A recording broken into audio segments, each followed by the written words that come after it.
नमो आयर्याणं नमो वज्रायाणं नमो Louis सवसाहुणं। बोलिए पंच परमेष्टि भगवान की। जगत पूजाचार्य प्रवर गुरुवर विद्यासागर जी महाराज की। आचार्य प्रवर समय सागर जी महाराज की।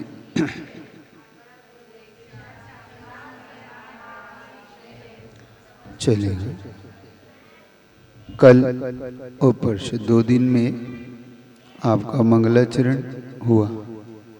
मंगलाचरण के अंतर्गत हमने 3 लोक के विषय को जानने का पुरुषार्थ किया है ना। और उसमें सारभूत सार तत्व को किसको बताया उन्होंने? ज्ञान को। और ये बात सच है कि व्यक्ति का ज्ञान ही व्यक्ति को महान भी बनाता है और व्यक्ति का ज्ञान ही व्यक्ति को अज्ञान भी बनाता है, ज्ञानी भी बनाता है, वो पतित भी बनाता है। डिपेंड हम पे करता है कि हम अपने ज्ञान का कैसा उपयोग करते हैं। एक बात आप सबको ये याद रखना, ज्ञान एक मीडियम है, माध्यम है। ज्ञान हमारी एक ऐसा गुण है जिसके बल पर हम सब कुछ अच्छा और बुरा फैसला करते हैं। इसका मतलब ये है कि ज्ञान एक ऐसी शक्ति है, उस शक्ति का अगर हम सही दिशा में उपयोग करें तो वह शक्ति हमें सब कुछ दिला सकती है। और उसी शक्ति का अगर हम उपयोग नहीं करें तो वह शक्ति हमें कुछ नहीं दे सकती, बल्कि हमें नाश को प्राप्त करा देती। जैसे जब आइंस्टीन ने जब अणुबम की खोज की तो जो अणुबम में जो अणु जिस चीज के बनाए गए है ना, वह जो परमाणु बम जो बना, उसके बाद आइंस्टीन को सबसे ज्यादा दुख हुआ। पता है क्यों?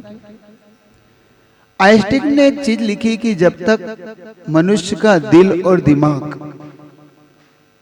सही सही काम करेगा तब तक यह वरदान रहेगा, और जिस दिन इस मनुष्य ने इसका दुरुपयोग किया यह अभिशाप हो जाएगा।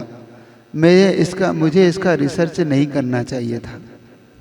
बन तो गई, लेकिन अब बनने के बाद अब यह निश्चित तौर पे हम सब के लिए, क्योंकि उसी परमाणु बम से जिससे वह परमाणु बना उसी से बिजली भी बन सकती है और उसी से लोगों का जीवन भी जा सकता है। ठीक है, तो ज्ञान बहुत बड़ी चीज है ना। शिव स्वरूप यानी आनंद व रूप जो शिव कार्य यानी मोक्ष है, उसे में 3 लोग तीनों योगों से है। आपको 3 योग कल आपको बता दिए है ना। अब इसके बारे में थोड़ा सा 5 मिनट की और एक वो समरी ले ले। किसी ग्रंथ की एक समरी हमारे पास होना चाहिए ताकि हम ये समझ लें कि हम पहले ढाल में क्या पढ़ने जा रहे हैं, है ना। टोटल मंगलाचरण मुख्य रूप से जो किया जाता है उसके पीछे का भी एक हेतु उन्होंने दिया है। मंगल करना उनका दृष्टिकोण होता है, कोई भी चीज अपने मंगल को लेकर आगे बढ़ती है। सबसे बड़ी बात की आचार्यों ने या जिनने भी ये ग्रंथ लिखे वो सब अपने स्वाभिमान और अभिमान से दूर होकर अपने ग्रंथ को रचना करते हैं। अपनी ग्रंथ की रचना जब भी करेंगे वो विशेष तौर से कभी ये नहीं कहते कि ये मैं लिख रहा हूं, हमेशा वो कहते हैं जो भगवान की ध्वनि से आया मैं उसे बता रहा हूं। कितना अंतर होता है हम में और उनमें। हम हमेशा कहते हैं मैं कह रहा हूं, मैं बता रहा हूं, है ना। इसमें अहम झलकता है कि नहीं। और वही बात जब वो कहते हैं तो उनका उसमें मार्दव धर्म झलकता है। उनकी विनय झलकती है, उनका बड़प्पन झलकता है, जबकि वो सब कुछ उनके पास होता है फिर भी वो कभी अपने ऊपर नहीं लेते, है ना। यही अंतर हमें भी अपने जीवन में लाना है। तो इसके ग्रंथ के मुख्य रूप से जो मंगलाचरण किया गया वह मंगलाचरण क्यों किया जाता है? मंगलाचरण हमेशा मंगल कार्य को लेकर अपन सबके मुख्य हेतु क्या है उसका देखना। उसका हेतु है उपकार मानने। पहला हेतु क्या है उसका? उपकार। किसका उपकार मानना? जिनसे हमें ये मिला है। कृतज्ञ कभी मत बनो। एक चीज अपने जीवन में आप लोग सब लिख लो या याद कर लो, जीवन में अगर आगे बढ़ना है तो आभार और उपकार, क्या आभार मानना सीखो और उपकार स्वीकार करना सीखो। ना आभार व्यक्त करते हैं ना उपकार मानते हैं, तानते हो रहे हैं अपन लोग, है ना। यही करते हैं ना अपन लोग। आभार मानते हैं हम? कहीं मानते हैं हम लोग? नहीं मानते ना हम लोग, बल्कि कृतज्ञ बना करके आभार नहीं मानते हम, और ना मुख से कुछ शब्द बोलते हैं ना उपकार मानते हैं, है ना। ये तो ये हमें सीखना है सबसे। तो ये एक प्रकार का मंगलाचरण आभार व्यक्त करते हैं, उपकार स्वीकार करते हैं कि हम आपका उपकार मानते हैं। और जो उपकार मानता है अपने जीवन में वो हमेशा ऊपर उठता है, हमेशा। और जो कभी उपकार नहीं मानते हमेशा पतन की ओर जाते हैं, हमेशा उनका पतन होता है। क्यों? क्योंकि उनका अहंकार उन्हें पतन के गड्ढे में ले जाता है। सुन रहे? तो आप लोग उपकार मानोगे? हाँ, तो इनका उपकार है, चाहे वो विद्वान हो किसी रूप में, तो ये उपकार है इनका, जिन्होंने हमें मुख्य रूप से ये 6 डाला दी है। ठीक है, उन्हें अपना स्वाध्याय किया, सब कुछ किया और हमें ये दी। ठीक, इस तो चलिए, तो 6 डाला का मुख्य रूप से मंगलाचरण करने का जो भाव है वो मंगल भावना भाते हुए कि मम पापम गालयति ति मंगल। मंगल किसे कहते हैं? जो पापों को गलाता है, या मम मंगल आती है, मुझे पुण्य को जो लाता है, पाप को जो गलाता है, उसका नाम मंगल है। क्यों किया जाता है? ये अनिष्ट के नाश के लिए, कार्य की सिद्धि के लिए, उपकार मानने के लिए, शिष्य की परंपरा को जनाने के लिए और ग्रंथ के निर्विघ्न पूर्ण होने के लिए। और विशेषता इसमें यह है कि मुख्य रूप से जब इसको लिखा जाता है तो ये इन बातों को लेकर ग्रंथ प्रारंभ करना और ग्रंथ का एंड करना। तो मंगल करने से ग्रंथ मंगलमय होता है, एंड मंगलमय होता है। शिष्य परंपरा, गुरु का उपकार और ज्ञान की वृद्धि होती है और आभार व्यक्त होता है। ये 6 कारण उन्होंने दिए, याद रहेंगे आपको?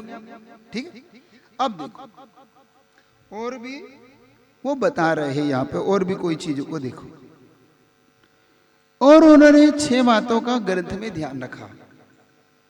कोई भी ग्रंथ को पढ़ते समय 6 बातें आपकी निगाह में जरूर होना चाहिए। क्या क्या? तो उन्होंने कहा कि मंगल, निमित्त, हेतु, नाम, परिणाम और कर्ता। मंगल, निमित्त, हेतु, नाम, परिणाम और कर्ता। मंगल तो आपको पता ही है, 4 मंगल होते हैं अपने। ठीक है, अरहंत, सिद्ध, साधु और उनके द्वारा कहा हुआ धर्म, यह हमारे। निमित्त क्या होता है? किसी भी ग्रंथ के लिए कोई ना कोई एक निमित्त अवश्य होता है। तो ये किसी भी के द्वारा, जैसे कि कोई भी ग्रंथ लिखा गया, जैसे कि कर्म कांड। कर्मकांड क्यों लिखा गया? चामुंडा राई के निमित्त से लिखा गया ना। और सर्वार सिद्धि या तत्वार सूत्र श्रावक के एक निमित्त से, और बहुत से ग्रंथों को अलग अलग निमित्त से लिखा जाता है, ये आपको याद रखना है, ठीक है। तो इसमें भी कोई ना कोई निमित्त है। क्या निमित्त है? इसमें मुख्य रूप से उन्होंने अपने लिए एक निमित्त बनाया कि भव्य जीवों का कल्याण कैसे हो, ठीक। तो अपन सब भव्य हैं, इसका मतलब आप अपने आप को भव्य मानते कि नहीं मानते हैं? तो भव्यता की क्या डेफिनेशन है? हम भव्यता की डेफिनेशन क्या बनाएंगे? हम भव्य कैसे हैं?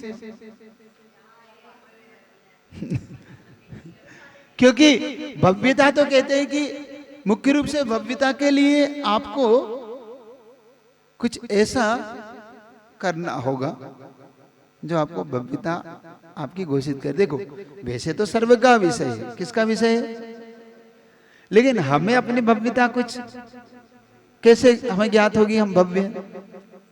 चलो बताओ, कौन बताएगा आप में से? नहीं, हम भव्य हैं या अभव्य, ये हमें कैसे पता पड़ेगा? अरे परिणाम तो सुनो, मिथ्या दृष्टियों के भी अब परिणाम अच्छे हो जाते हैं, सरल परिणाम हो जाते हैं, तो इसका मतलब भव्य है। भव्यता की निशानी क्या? हाँ, उत्तम कुल में जन्म के सब भव्य हो गए है? मिलने से हम भव्य थोड़ी होते हैं। माइक से बताओ, माइक से एक एक करके बताओ, तो उससे हमें समझ में आएगा। महाराज जी, हमें सच्चे तुम जैसे सच्चे गुरु मिले, हाँ। वही हम भाग्यवान समझते हैं या भव्य ही समझते? नहीं, देखो मिलने में सबको मिलते हैं, लेकिन उससे कोई भव्य हो जाता है, क्योंकि भव्यता तो वो है कि भाई एक बार भव्य है तो अभव्य तो होता ही नहीं वो। हाँ, सम्यक दर्शन प्राप्त हुआ इसलिए। सम्यक दर्शन आपको हो गया। अब आप माइक ही बंद है, आपका माइक तो चालू कर लो पहले, और कुछ भी माइक उठा के मत दो तुम, पहली बात बंद है वो, दूसरा माइक दे रहे हो। चालू है? हाँ चालू है। हाँ, सच्चे गुरु मिलने के बंद बाद है, कहाँ है माइक? तुम माइक ही गड़बड़ दे रहे हो। नहीं, आवाज ना। हाँ, सच्चे देव शास्त्र गुरु मिलने के बाद हमें सम्यक दर्शन प्राप्त हुआ इसलिए। देखो ये भव्यता नहीं है, देखो और कुछ है भव्यता। क्या मिथ्या दृष्टि भव्य होता है कि नहीं?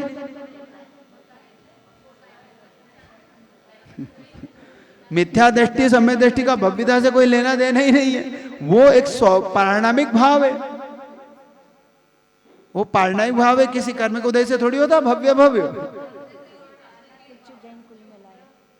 पहले समझो तो।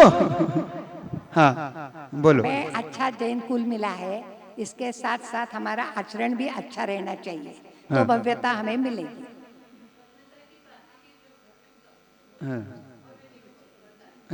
हाँ बोलो बोलो एक एक करके, ताकि आप लोग जब तक बोलोगे नहीं मुझे कैसे समझ में आएगा आप पढ़ रहे हो कि नहीं पढ़ रहे हो। जो भव्य जीव होता है वो सच्चे देव शास्त्र गुरु की शरण लेता है। देखो, अच्छा एक बात बताता हूँ, आप बताओगे अब अभी मुनि बन जाता है कि नहीं? तो देवशास्त्र शरण तो लेता ही होगा, क्यों? अब अभी मुनि बन जाता है कि नहीं? तो देवशास्त्र गुरु शरण तो लेता होगा। तो अब भव्य हो गया क्यों? हाँ आप बताओ, हैं? फेल हो गए? इतनी जल्दी फेल हो गए? हाँ पुरुष वर्ग, चलिए बताइए भव्यता किसे कहते हैं? क्या डेफिनेशन है भव्यता की? हाँ, उपादान से नहीं, वो तो बात का विषय है। चलिए हाँ जल्दी बताओ, कौन बताएगा आप में से? पुरुष वर्ग। क्यों पुरुष वर्ग स्वाध्याय तो करता होगा कि नहीं करता है? हमें उपदेश सुनने के लिए आते हैं, इसलिए हमें भौजी से हमारा होता है महाराज जी। अच्छा एक बात, बहुत अच्छी बात है, सुनो सुनो, एक बहुत अच्छी चीज बताता।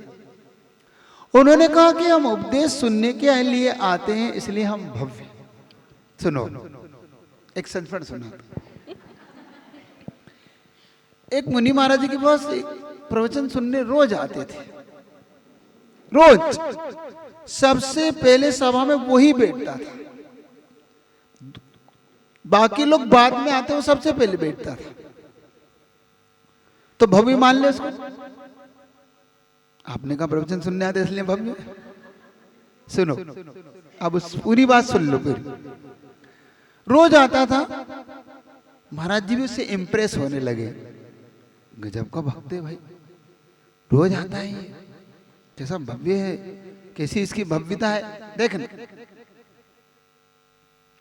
महाराज जी भी इससे इंप्रेस होने लगे कि भाई अच्छा भव्य। एक दिन वो पूरा दिखा नहीं, 4-5-6 दिन तक वो दिखा नहीं लगातार। फिर वो आया, एक दिन फिर दिखा। वो महाराज जी के कमरे में दर्शन करने पहुंचा। महाराज जी ने पहचान लिया कि ये तो वही है। महाराज जी ने पूछा कि बात क्या है, दिख नहीं रहे हो बहुत दिन से, तुम कहाँ हो? उसने कहा महाराज जी आजकल प्रवचन में आप वो चीज नहीं बता रहे। महाराज जी ने क्या नहीं बता रहे? आजकल आप प्रवचन में कोई नंबर नहीं बता रहे। महाराज जी के नंबर? महाराज जी आप क्यों नंबर का? अब महाराज जी मैं इसलिए आता था, देखना वो क्यों आता, क्योंकि वो नंबर लगाता था। जुआ जानते, वो नंबर लगाता था और महाराज जी प्रवचन में कोई एक नंबर बोल देते थे, तो वो इसलिए आता था कि महाराज जी कोई नंबर बोल देंगे तो वो नंबर से मैं जुआ खेल। सुन रहे हो? तो हर व्यक्ति प्रवचन सुनने आता है तो भव्य, ऐसे व्यक्ति भव्य जो नंबर के लिए आता था। तो हर व्यक्ति प्रवचन में किस कारण से आता है, ये डिपेंड उस पे करता है कि वो क्यों आ रहा है। जरूरी है कि यहां पे सब पढ़ने ही आ रहे हो। बहुत से लोग क्या कहेंगे, अपन नहीं गए क्यों? बहुत से लोग ये भी कह सकते हैं, अरे पास के पास में रहे तो महाराज जी की क्लास नहीं जाते तुम, तो फिर शर्मा शर्मी में क्यों? ऐसा तो नहीं।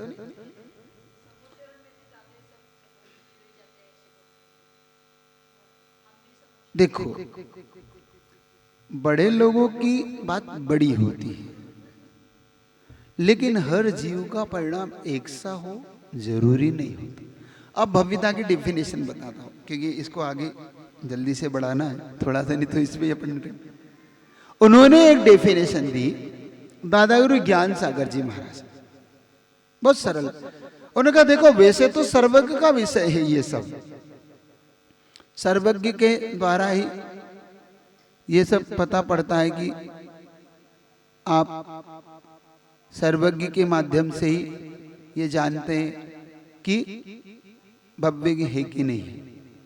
उन्होंने लेकिन एक ही डेफिनेशन दी, इस पंचम काल में पंचेंद्रियों के विषयों में जहां पापों में लोग लगे हो, उन सब को छोड़कर अगर आपका मन सच्चे देव साज गुरु के पास जाने का, उनकी वाणी सुनने का और उससे कुछ आगे बढ़ने का हो रहा हो, तो समझना ये भव्यता की निशानी, और कोई निशानी है नहीं। बाकी तो पंचेंद्र के विषय इतने हैं कि आदमी उसमें जंबोपात लेता रहे। तो समझ रहे? तो भव्य जीव के निमित्त से ये ग्रंथ आगे बढ़ रहा है। 6 डाला इसका नाम है। पहली डाल में संसारी जीव के सुख दुख का और चातुर्गति दुख का वर्णन इसमें मिलेगा। इसमें क्या मिलेगा आपको? चतुर्गति दुख का वर्णन इसमें विशेष तौर से देखने को आपको, चतुर्गति में जो भ्रमण होता है उसमें इसमें आपको देखने को मिलेगा। अभी इतना ही रखता हूं ताकि एक ढाल में क्या है, दूसरी ढाल में, दूसरी ढाल पे बताऊंगा। 16 छंद है, ठीक है। इसके रचिता निमित्त बता दिया। इसमें कुल ग्रंथ में परिमाण, परिणाम मतलब इसके जो परिमाण है, जो इसका टोटल कितने, जैसे 51 का था, तो इसमें टोटल 95 छंद है, 95 है ना। 5 कम 100 आपकी भाषा में है ना, 5 कम संवर क्या बोलते हैं, 95, ठीक। तो ये टोटल इतने छंद वाला है। इसमें टोटल 6 ढालें हैं, एक एक ढाल में अलग अलग घटना लेक्चर, ठीक है। इसमें पंडित दौलत राम जी इसके रचिता हैं। इनका जन्म बता चुका हूं 1850 और या 2 है, 50 में या 55, ऐसा 5 साल का एक डिफरेंट मानते हैं। हाथरस जिला अलीगढ़ उत्तर प्रदेश में इनका जन्म हुआ था, ऐसा। और बहुत सी प्रतिभा थी। चलिए अब कल का जो एक गाथा थी उसको शुरू करते, ठीक है। आप लोग निकालिएगा। जे त्रिभुवन में जीव अनंत, सुख चाहे दुख ते भयवन, ताते दुख हारी सुखकार, कहे सीख गुरु करुणाधार। एक सिंपल अर्थ बता देता हूँ, फिर इसकी एक व्याख्या शुरू करता हूँ। ये त्रिभुवन, अब 3 भुवन तो आपने देख लिए, ऊर्ध्वलोक, मध्यलोक, अधोलोक। अब मैं हाथों हाथ प्रश्न भी पूछ लेता हूँ, है ना। 3 लोक कितना बड़ा है? 14 राजू का। त्रस नाली कितनी बड़ी है इसमें? 13 राजू से कुछ कम। और चौड़ी कितनी है वो? 1 राजू। 1 राजू चौड़ी, 13 राजू से कुछ कम उस त्रस नाड़ी। लोक नाड़ी कितनी है? कुछ लोग मुंह भी खोलिए थोड़ा सा आपका, सब लोग। हाँ, लोक नाड़ी कितनी है? 14 राजू।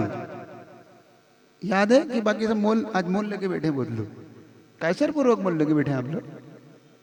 तो मुंह तो खोलिए, अब फिर से बोलिए लोक नाड़ी कितनी है? हाँ, जब फिर से बोलिए। हाँ, कुछ लोग मुंह ऐसे ऐसे कर, खोलिए थोड़ा सा इसको, ऐसा घर में कितना खुलता है, पति देव परेशान रहते हैं, कहते चुप भी हो जा। तो यहां मैं कह रहा हूं बोलो, बोलना। फिर से पूछ रहा हूं, लोक नाड़ी कितनी है और त्रस नाड़ी कितनी है?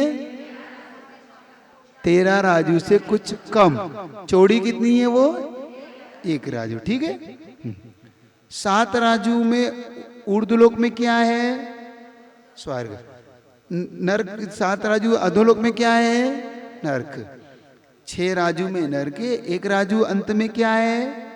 कलकला पृथ्वी, ठीक है। अब त्रस नाड़ी किसे कहते हैं? जिसमें त्रस जीव रहते हैं। अब तो इस प्रकार से बाकी शेष वर्णन अपना यथा समय निकलेगा। तो 3 भुवन में जीव अनंत। कितने जीव हैं? अनंत की डेफिनेशन क्या है? जिसकी बिगिनिंग और एंडिंग ना हो उसे बोलते हैं अनंत। ये अनंता अनंत है ना। इसके भी 3 भेद है, युक्तानंत, परितानंत और अनंतानंत। जो ये भेद है अनंता अनंत का, वो भेद है। युक्तानंत और परितानंत का एंड है, याद रखना। युक्तानंत परितानंत में एंड है, लेकिन अनंता अनंत में कोई एंड नहीं है। ये याद आपके डेफिनेशन में याद रहना चाहिए। लेकिन उसे अनंत क्यों कहा फिर जब उसका एंड है? तो वो इसलिए कहा कि वो अनंत के सिमिलर चलता है लेकिन अनंत नहीं होता। मतलब वो जैसे कहते हैं ना आप लोग, भाई वो तो इतना बड़ा है। अब वो इतना बड़ा है, उसकी डेफिनेशन अपने अपने हिसाब से हो जाती। बच्चा इतना बड़ा, वो कहता इतना बड़ा, तो वो जितना नाप लेता है वो उतना बड़ा। किसी ने पूछा भगवान कितना बड़ा? जिसने जितना नाप लिया उतना भगवान भगवान है ना। तो चलिए, तो अनंत राशि वाले जीव हैं, वो सब क्या चाहते हैं और किससे डरते हैं? आप लोग दुख से डरते हो? लगता तो बिल्कुल नहीं, चेहरे से तो नहीं लगता आप दुख से डरते। वास्तव में हम लोग और आप लोग देखो, हम लोग डरपोक तो हम लोग है ना, आप लोग तो बहुत निडर हो, है ना, क्योंकि आप लोग बिल्कुल नहीं डरते। डरते हो? डर लगता है आप लोग? जो डर लगता है ना, जैसे डरे हुए तो हम लोग हैं, क्योंकि संसार किसने छोड़ा? आपने कि हमने? जो डरता है वो उस जगह को छोड़ देता है ना, और जो निडर होता है वो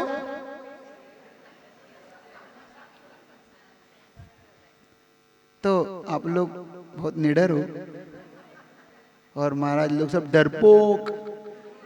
सही बता लो, जितने बड़े कायर तीर्थंकर भी इतने कायर निकले, इतने डरपोक निकले कि उस संसार को छोड़ के भागे।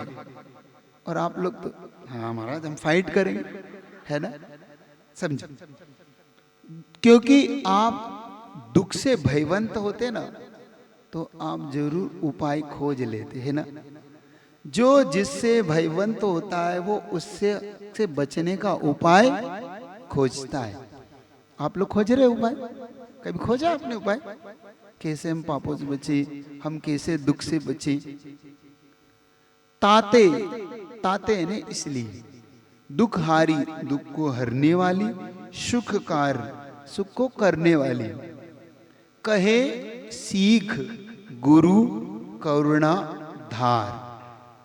इसमें दो श्लेष निकालना, करुणा को धारण करने वाले या करुणा के आधार। क्या? करुणा धार, जिन्होंने करुणा को धारण किया हो, अथवा जो करुणा के आधार हैं। निकल जाएगा ना, करुणा और आधार एक शब्द, वो करुणा धार, जिन्होंने करुणा को धारण किया है ऐसे, या करुणा के जो आधार हैं। तो गुरु कैसे होते हैं? करुणा के आधार, ठीक है। तो ये हो गया एक सिंपल अर्थ इसका। तो इस जीव तीन लोक में अनंत जीव है जो सुख से चाहते हैं, इच्छा रखते हैं और दुख से डरते हैं। इसलिए दुख को हरने वाली और सुख को करने वाली इस कथा को मैं आपके सामने, इस ग्रंथ को सीख मतलब होती है शिक्षा। शिक्षा होती है ना, सीख बोलते हैं ना, सीख यानी शिक्षा। गुरु कहते हैं, हमारे सामने कहे यानी कहते हैं। अच्छा, सुख की डेफिनेशन क्या बनाएंगे अपन? क्योंकि हम चाहते हैं, अगर जो चीज चाहते हैं उसकी डेफिनेशन हमें पता होना चाहिए, है ना। सुख किसे कहते हैं यही बता दो हमसे। चाहते हो कि नहीं चाहते हो सुख? चाहते हो कि नहीं? सुख की डेफिनेशन ही बता दो कम। जो चाहते हो उसकी डेफिनेशन तो, जैसे सोना होता है, सोने की डेफिनेशन क्या होती है? सोना किसे कहते हैं?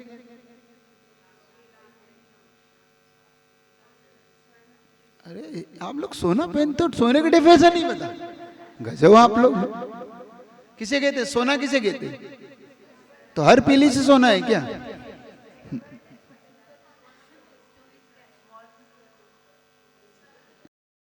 रखना आप सोने की। देखो हम नहीं पहनते तो पता है, और तुम पहनते तो नहीं पता है। तीन चीज होती है सोने के अंदर, मृदुता, भारीपन और पीलापन। ये तीन उसके गुण हैं। इसी आधार पर से स्वर्ण कहा जाता है। पीलापन, भारीपन और मृदुपन। सोना जितना मृदु होता कुछ नहीं होता, इतना मृदु होता है सोना। ओरिजिनल सोना अगर देखो तो यूं मुड़ जाता है वो, देख लेना। और भारी इतना होता है कि आप इतना सा लोगे ऐसा लगता है कि कितना भारी है। तो सुख की डेफिनेशन क्या है? अब सुख की डेफिनेशन जैसे सोने की बना दी, अब सुख की क्या है? सुख किसे कहते हैं?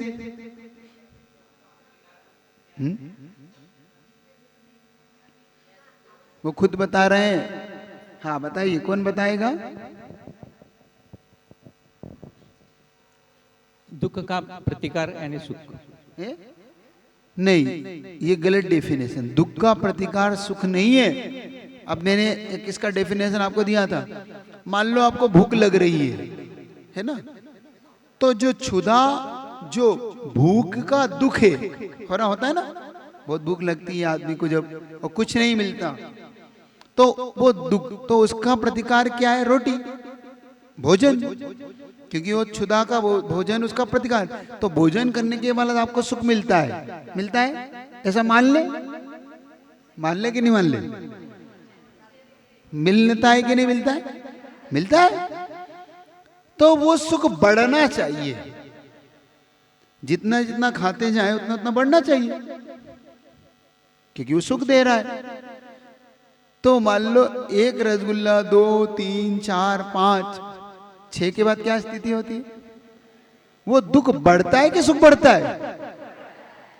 पेट में दर्द, उल्टी, है ना, और बेहजमा सब कुछ होने लगता है। इसका मतलब वो प्रतिकार उसका उपाय नहीं है। रोग का मतलब दुख का प्रतिकार नहीं है, ध्यान रखो, हम गलत डेफिनेशन ना बनाए। सुख की डेफिनेशन क्या होना चाहिए? आत्म को हित है सुख, सो सुख आकुलता बिन कहिए। आकुलता को जो घटाए, आकुलता के बिना हो, शाश्वत हो, जो बढ़े, उसका नाम सुख है। सुख हमें सुख चाहिए तो पहले उसकी डेफिनेशन तो बना लो। और दुख किसे कहते हैं? अब बता दो, दुख बता दो, दुख की डेफिनेशन बता दो। जो आत्मा को कष्ट दे, दुख में डाले, कष्ट में डाले, उसका नाम दुख है। समझ रहे कि नहीं?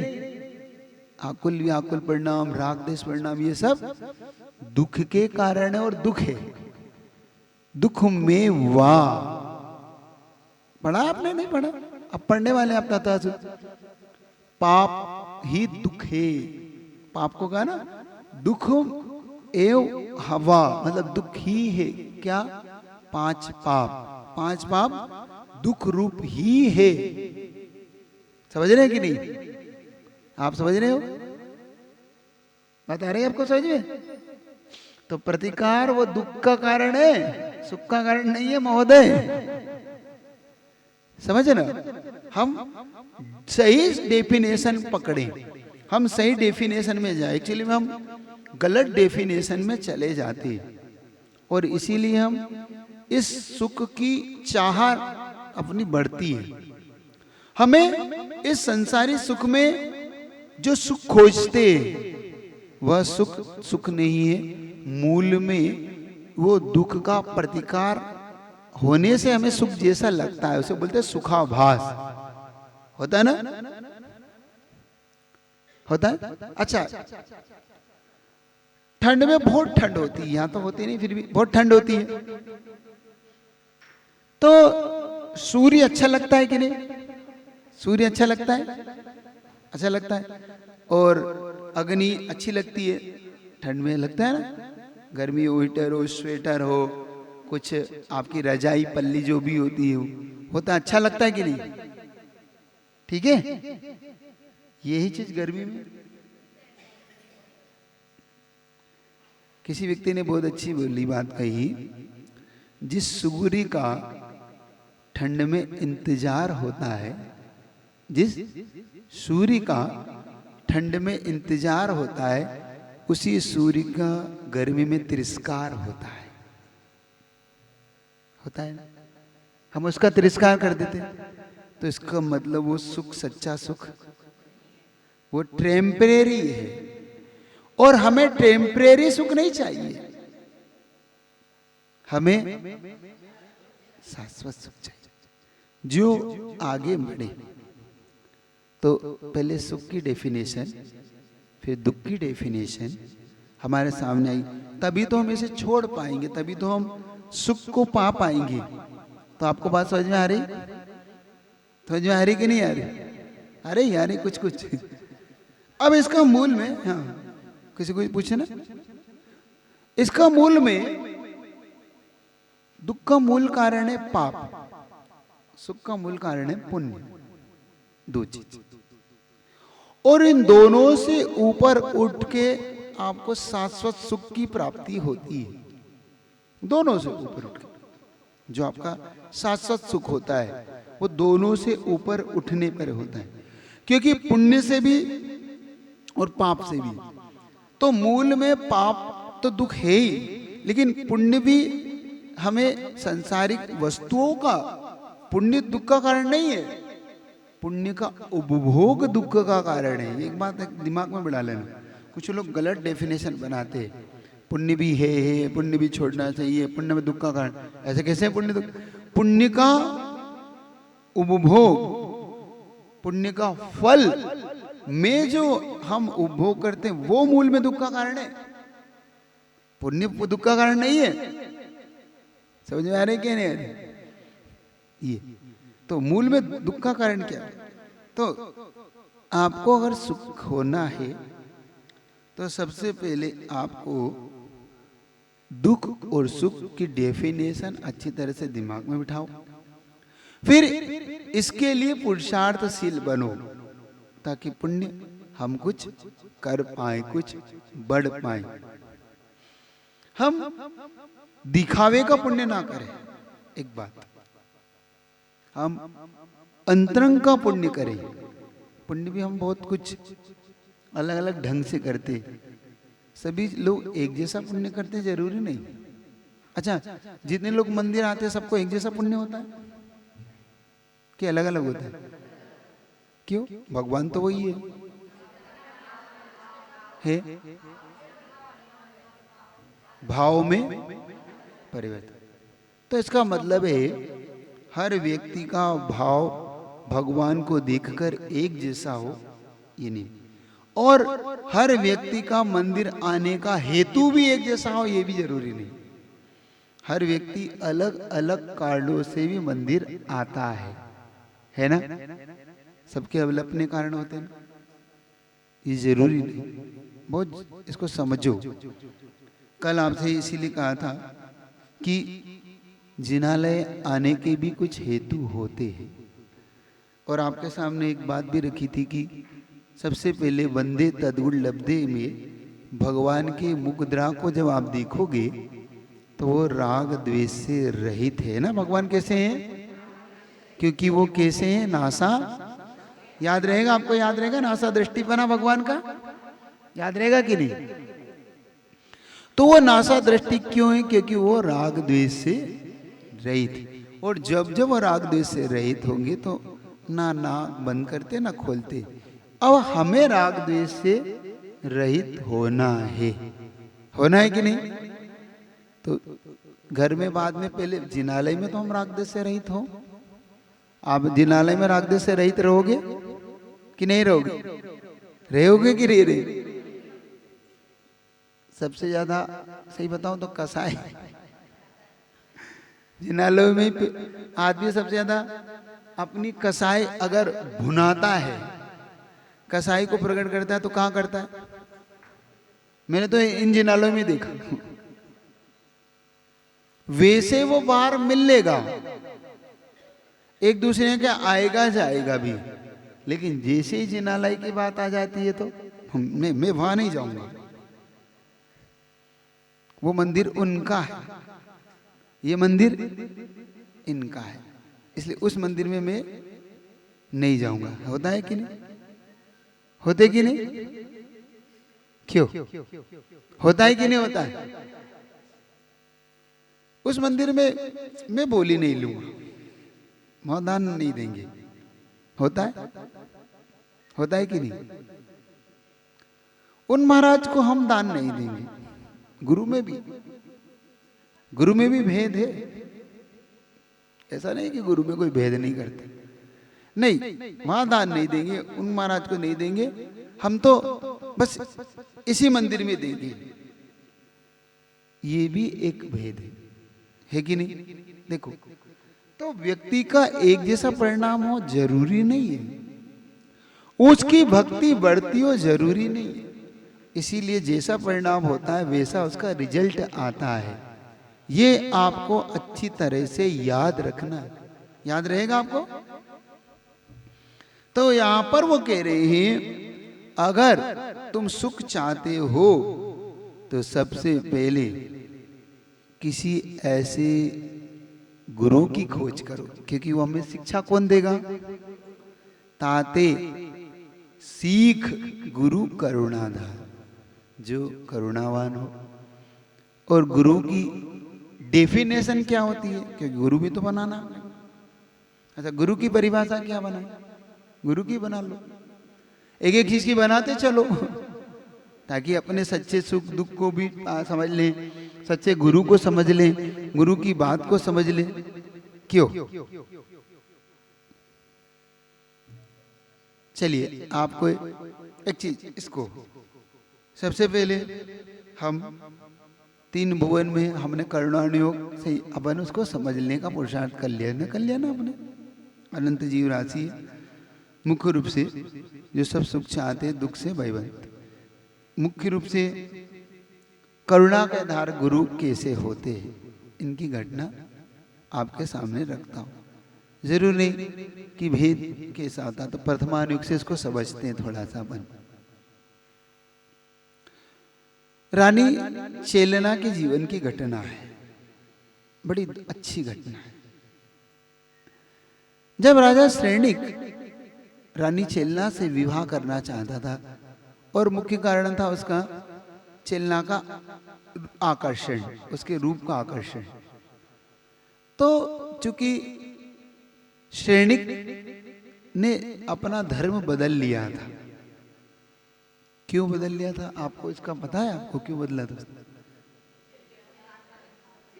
चेलना के कारण नहीं बदला था, उसकी एक घटना है उसके पीछे की, वो थोड़ा सा वो रखता हो तो आपको समझ में आएगा कि कभी जीवन में ऐसी बचना। मुख्य रूप से हुआ क्या कि इसके पिता का नाम उपश्रेणिक था, श्रेणिक के पिता का नाम उपश्रेणिक था। और उपश्रेणिक किसी कारण से एक भील की लड़की पे उनका मन आ गया। कुछ दिन को पूरी घटना है, वो श्रेणिक चरित्र पढ़ोगे तो उनको किस चोट लगी तो उस भील की लड़की ने उनकी सेवा करी। भील राजा था, उसने सेवा करी। और जब उन्होंने उस लड़की को देखा तो उनका, मैं इससे विवाह करना चाहता हूँ। तो उन्होंने कहा, देखो राजन, हम आपको अपनी लड़की नहीं दे सकते। क्यों नहीं दे सकते? क्योंकि देखो हम लोग भील हैं, और मेरी बेटी को जो पुत्र होगा उसको कोई अधिकार नहीं मिलेगा आपके राज्य में, क्योंकि आपके सब क्षत्रिय राजा हैं और हम भील हैं। तो उसने वादा किया कि अगर तुम अपनी लड़की से मेरी शादी करते हो तो तुम्हारे ही इसी लड़के जो जन्मेगा अगर लड़का, तो उसको मैं राजा बनाऊंगा। तो अगर वो प्रॉमिस करते हो तो मैं तुमको, उस संयोग से उसे लड़का हो गया। अब पहले से ही श्रेणिक और ये सब इनकी संतान थे। अब राज्य देने की बात आई। देखना व्यक्ति कहां पे भेदभाव कर लेता है। राज्य देने की बात आई, और राज्य देने की बात आई तो एक निमित्त ज्ञानी से पूछा कि इस राज्य का राजा कौन होगा, इतने सारे पुत्र हैं। तो उन्होंने कहा कि देखो राजा, सबसे सुयोग्य तो श्रेणिक ही है। तो उसने कहा नहीं, फिर भी मैं जानना चाहता हूं। तो उन्होंने कहा 3 निमित्त से आप जान पाओगे कि आपका राज का राजा कौन होगा। पहला, आप किसी तरह से महल में आग लगवा दे और आपका छत्र जो निकाल के ले आए तो समझना वो राजा होगा। दूसरा, आप ओस की बूंद, जो ओस की बूंद होती है ना ठंडी, उसकी बूंद को कहिए कि एक घड़े में भर के लाए। गवत गोत है, हाँ जो भी बोलते XYZ, उसमें से पानी जो भर लाए, घड़ा भर लाए, वो ऐसी परीक्षा 3 परीक्षाएं उन्होंने रखी। इन परीक्षाओं को, और एक परीक्षा और रखी शायद उसमें, जो चांद धरती पे उतार लाए। ठीक है, उन्होंने कहा ठीक है भाई ऐसा है तो उन्होंने एक दिन क्या किया कि सब राजकुमारों को बुलाया कि ये घड़ा लो और जाओ और ओस जो होती है उसकी बूंद से ये घड़ा भर के लाना है। अब सबने सोचा भाई पिताजी को क्या हो गया है, ये कोई घड़ा कैसे भरेंगे, तो सब किसी ने रात में रख दिया, भाई भरेगा, भरना वाला है क्या वो, सबने उनका भाई फेल हो गए। लेकिन सैनिक बहुत चतुर था। सैनिक क्या किया, उस जो घास थी छोटी छोटी उस पर एक कपड़ा बिछा दिया और पूरी रात में जब गीला हो गया तो उसको निचोड़ दिया। फिर पूरी गवत पे धीरे धीरे उस कपड़े से करता हो निचोड़ता जाता और उसको भर लाया और राजा के सामने रख दिया। राजा ने पूछता दिया कि ऐसे से। अब पहली परीक्षा में सैनिक पास होगी, दूसरी परीक्षा में उसके सामने सब राजकुमारों को भोजन करने बिठाया और भोजन करने की बिठाने के बाद सबको कहा कि भाई भोजन करो और उनके ऊपर कुत्ते छोड़ दिए और उसमें भोजन करना है देखना है। और सब राजकुमार तो उठ के भगे और वो क्या करता था, उन जो राजकुमार चले उनकी पत्तल उनकी ओर फेंकता और इधर एक पत्तल से खाता जाता। वो पेट भर के आ गया, दूसरी परीक्षा में पास हो गया।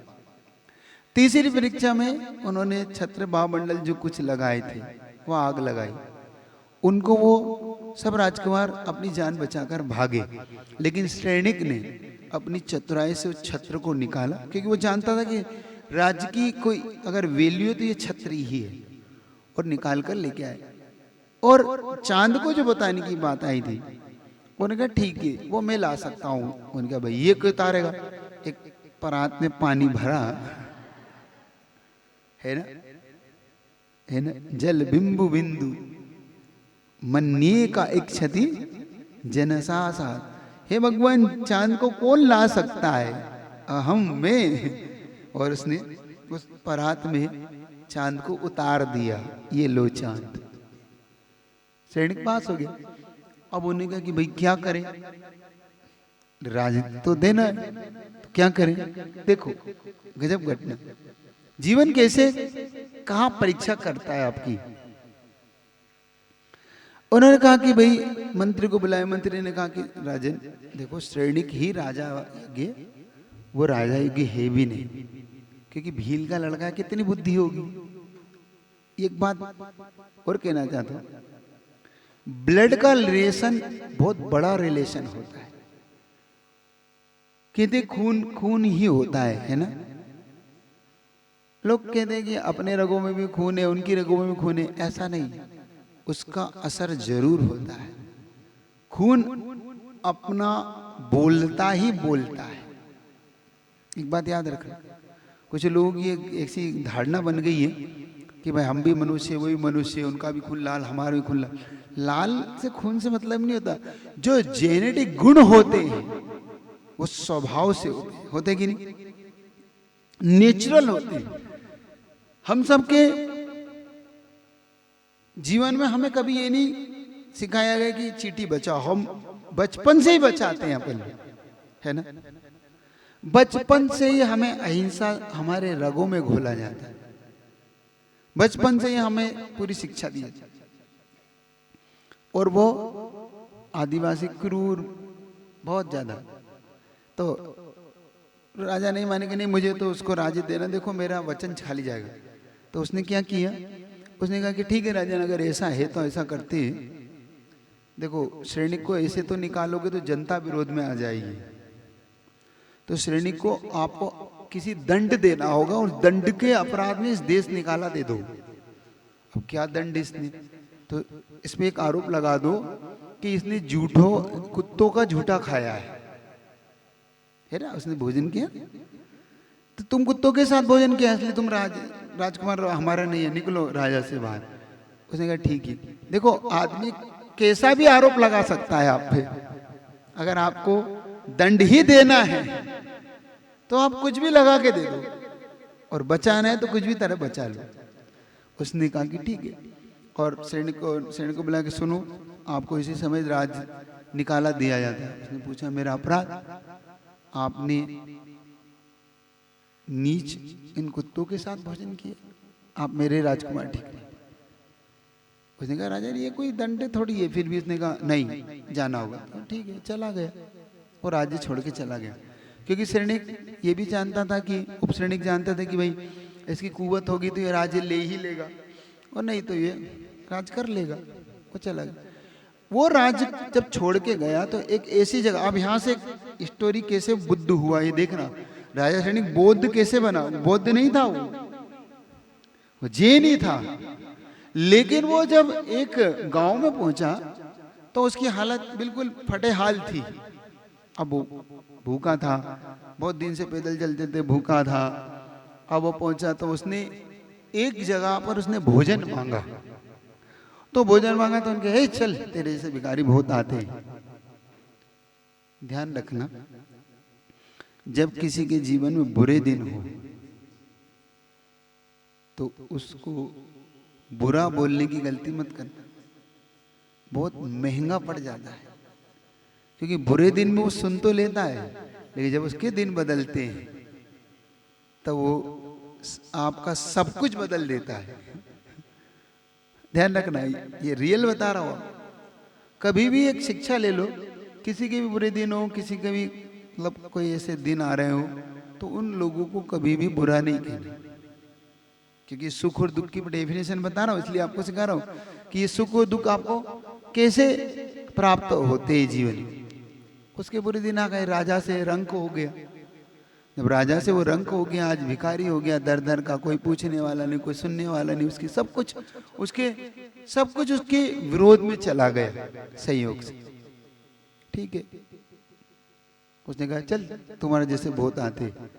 उसने अपना परिचय नहीं दिया और वहां से वो एक प्रण करके गया कि जिस दिन राजा बनूंगा उस दिन इन्हें बताऊंगा कि मैं कौन हूं, और आगे बढ़ गए। और वहां पे एक बौद्ध ने उससे उसका परिचय पूछा, उसने अपना परिचय दिया और उसने कहा आइए आइए आप शरण दे दो। बस इतनी सी बात ने उसका दिल जीत लिया। उसे भोजन दिया, वस्त्र दिए, सब कुछ दिया, और उसी दिन से बौद्ध को उन्होंने अपना गुरु बनाया। यहां से राजा सैनिक बौद्ध हो गए। किस चीज ने? एक रोटी ने। क्षुधा परिचय, उसके सहन, भोजन किसी भी चीज को मुख्य होता है ना, होता है। भूखे पेट भजन ना होए गोपाला, संभाल तेरी कंठी और संभाल तेरी माला, होता है ना? सीखना, ये भी एक महान उपकार होता है, ध्यान रखना ये। और यहां से सैनिक ने जब वहां गया धीरे धीरे, वो तो एक लंबी कहानी है, उसकी बहुत अच्छी स्टोरी, आप पढ़ लेना। फिर जब रिटर्न आया तो उसने अपना राज्य भी ले लिया, सब कुछ ले लिया। उसी समय चेलना से इसमें मन आया कि मुझे चेलना, तो इसका एक पुत्र हुआ अभय कुमार। अभय कुमार छल से चेलना को हरण करके लाता है और सैनिक की विवाह कराता है। जब सैनिक का विवाह हो जाता है, देखो महावीर की मौसी मौसी, तो तुम एक दीर्घ मात्रा लगा दो, मौसी और मौसी, मौसी ठीक है ठीक है। तो यहां से दिन बदलते बौद्ध के, और बौद्ध वहां पे इन दोनों में आपस में चेलना और सैनिक में हमेशा उठापटक होती रहती है ना। सुख और दुख की परिभाषा समझो। व्यक्ति के जीवन में सुख दुख आते रहते हैं, आते रहते हैं ना, बहुत दुख सुख आते हैं ना। चेलना को कितने दुख उठाने पड़े, लेकिन कभी धर्म नहीं छोड़ा, उसको छल से लाए। कभी भी एक बात याद रखो, जीवन में धर्म को नहीं छोड़ना, क्योंकि धर्म ही मूल कारण है सुख का। चेलना ने अपना धर्म नहीं छोड़ा। बहुत कुछ परीक्षा हुई चेलना की। क्योंकि आपका समय थोड़ा थोड़ा हो रहा है, तो इसकी कल डेफिनेशन पूरी बताऊंगा कि चेलना के जीवन में क्या क्या घटना घटी। बहुत दुख उठाए चेलना ने, लेकिन एक गुरु, सच्चा गुरु मिल जाए जीवन में, एक झूठा गुरु, एक खोटा गुरु, एक सच्चा गुरु। तो चूंकि यहाँ पे गुरु की परिभाषा पहले अपन समझने, सीख गुरु करुणा था, तो गुरु होना कौन चाहिए? अच्छा, गुरु कैसा होना चाहिए? है सच्चे गुरु, है ना? हम क्या कभी हमने सच्चे गुरु की खोज की? अच्छा, सच्चे गुरु की डेफिनेशन क्या है? विषातीतो निरारंभो ज्ञान ध्यान तपोरक्ता तपस्वी सा प्रशस्यते, ऐसा आप बताते ना। विषयों की जिन्हें आशा ना हो, देखना, पंचेंद्रियों के विषय जिन्हें इतने वो उनके दूर हो, आरंभ और परिग्रह से रहित हो। आरंभ जानते हैं आपके? आरंभ की रहता है, स्नान है, झाड़ू है, आपकी जो भी है ना, जो भी आरंभ सारंभ की क्रियाएं आपकी, आप आराम सारंभ करते हो कि नहीं करते हो? करते हो। परिग्रह तो आप जानते ही हो, आपसे अच्छा परिग्रह कौन जानता है ना? दो रहित, परिग्रह से जो रहित हो, और ऐसे। तो श्रेणिक कहता है कि तुम मेरे गुरु को क्यों नहीं मानती हो?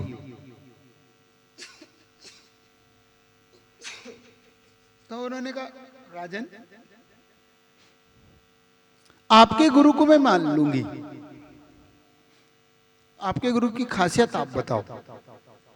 अरे वो तो त्रिकालवर्ती, तीन लोग की बात को जानते हैं। अच्छा, बहुत बढ़िया। और क्या है? जो पूछो सब जवाब वो देते, तीन लोग की बात को जवाब देते हैं, त्रिकाल जानते हैं।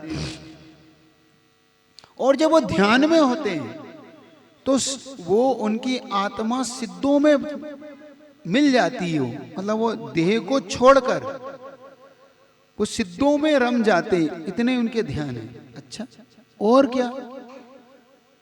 और कितने बताओ मैं, तुम उनसे मिलो। तो चेलना ने कहा ठीक है। तो कहा अच्छा, अगर ऐसा है तो आपके गुरु को एक बार बुलाओ, मैं उनका दर्शन करके एक बार भोजन तो करा दूं। श्रेणिक खुश हो गए, बढ़िया हो गया। श्रेणिक ने राजा उसने बुलाया, गुरु आए, और फिर आपको घटना तो पता ही क्या हुआ। जब उनके जो उनकी पादुकाएं थी ना, चरण पादुका, आप क्या बोलते हैं मराठी में? क्या बोलते हैं मराठी में? ये तो हिंदी में है।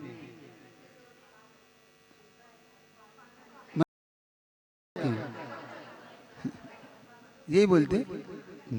तो वो चरण पादुका उनकी, तो वो खोलकर जब अंदर आए तो चेलना ने पीछे से अपनी एक दासी को भेज के एक एक चप्पल बुलवा ली, और जो कुछ भी बनाया, जो ताक आना, ताक ताक ताकच्या कडी, ताकाची कडी है ना? हाँ, हाँ, तुम मुझे हिंदी में बता रहे हो, मैं तुम्हें मराठी बता रहा हूँ। तो छाछ की कड़ी है, ताक की कड़ी है। वो इसलिए जरूरी है तुम्हें, क्योंकि सुनने वाले बहुत लोग मुझे हिंदी में सुन रहे होंगे, तो वो उन्हें ताक नहीं पता क्या होता है, क्योंकि वो सब उत्तर भारत वाले हैं, उनके लिए छाछ, हाँ, उनको बता दूं, उनको बोलते छाछ की कड़ी। ताक, तूप यानी घी, ताक यानी छाछ, है ना। हाँ, तूप चौबाटी, तूप चौबाटी।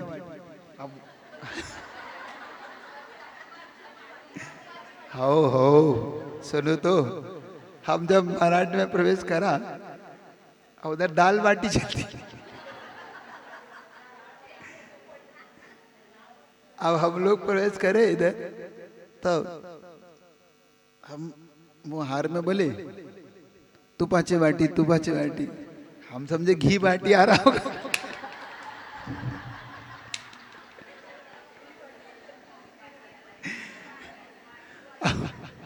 वो तो कटोरी, वो घी की कटोरी लाया, ये बाटी का।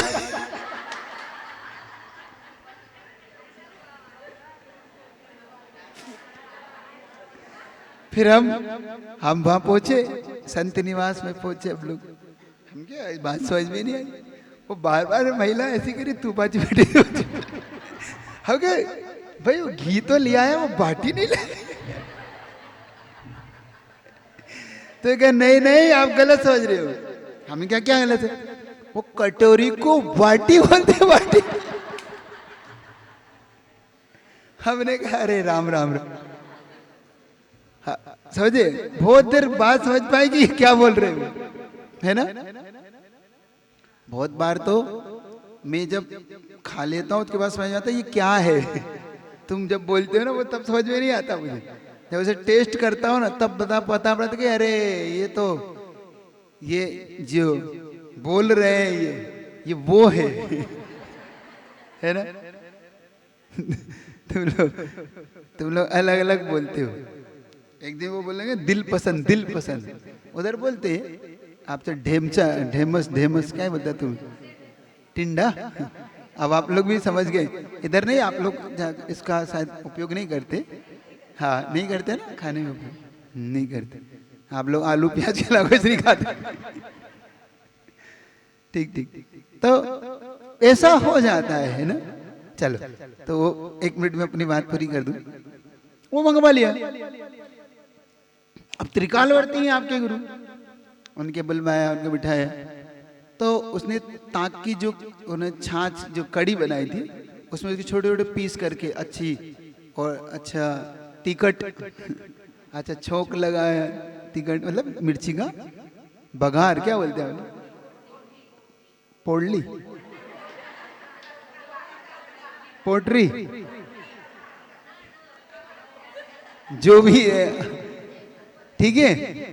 हाँ ठीक ठीक, पोड़ी, पोडरी, पोठनी, पोठनी, ठवणी, पोठड़ी, पोडरी, जो भी है, जाने दो ना, जाने दो जो भी है, ठीक है।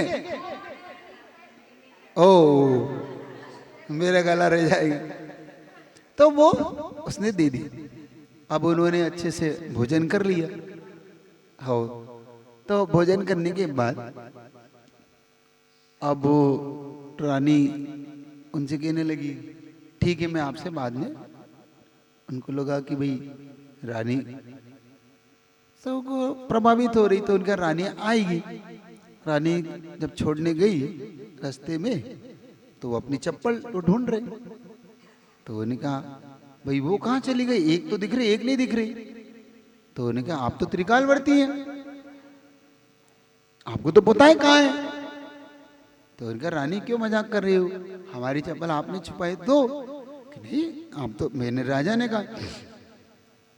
तो राजा ने कहा कि त्रिकालवर्ती हैं आपके गुरु, हमने सुना है, तो उन्हें तो पता होना चाहिए कहाँ है उनकी चप्पल। उन्हें चप्पल नहीं पता, फिर त्रिकालवर्ती है।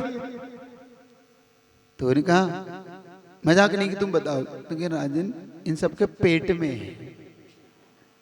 पेट में तो क्या सब टुकड़े करके मैंने खिला दी। अरे रे रे, फिर तो जब उनके भवन करीब देखा इतने टुकड़े, उन्हें बहुत गुस्सा आया। राजा को भी अच्छा नहीं लगा। राजा ने कहा हमारे गुरु का अपमान। तो क्या अपमान नहीं, ये त्रिकालवर्ती आप जो कह रहे हो वो नहीं है, समझो बात। गुरु को त्रिकालवर्ती आप बता रहे हो, और शेष कहानी अब कल बताऊंगा, 3:15 हो रहे हैं आपके। तो सच्चे गुरु की पहले खोज करो। सुख चाहते हो तो सच्चा गुरु होना चाहिए, जो स्वार्थ से भरा हुआ हो, जो अपना निजी चाहता हो, वो गुरु नहीं हो सकता। रानी चेलना ने सच्चे गुरु की खोज की, तब जाके सच्चा गुरु मिलता है। सच्चा गुरु ऐसे ही ऐसे प्राप्त नहीं होता। संसार में हम सबसे बड़ी गलती ही करते हैं कि हम गुरु ही नहीं खोजते। कभी खोजा आपने गुरु? कभी गुरु की खोज की? क्यों? हम करते ही नहीं। हमारा नेचर है टकासेर भाजी टकासेर खाजा, अंधेरी नगरी। हमें तो उन्हें कहते हैं ये तो ये, उन्हें कहते हैं ये तो ये भगवान तो ये भगवान, ये गुरु तो ये गुरु। गुरु की डेफिनेशन समझे ना, तब जाके ये सुख पा पाओगे। कल थोड़ा सा इस पर चर्चा कर लेंगे, ठीक है? आज तो इतने रखता हूँ। चलिए, गुरुवर विद्यासागर जी महाराज की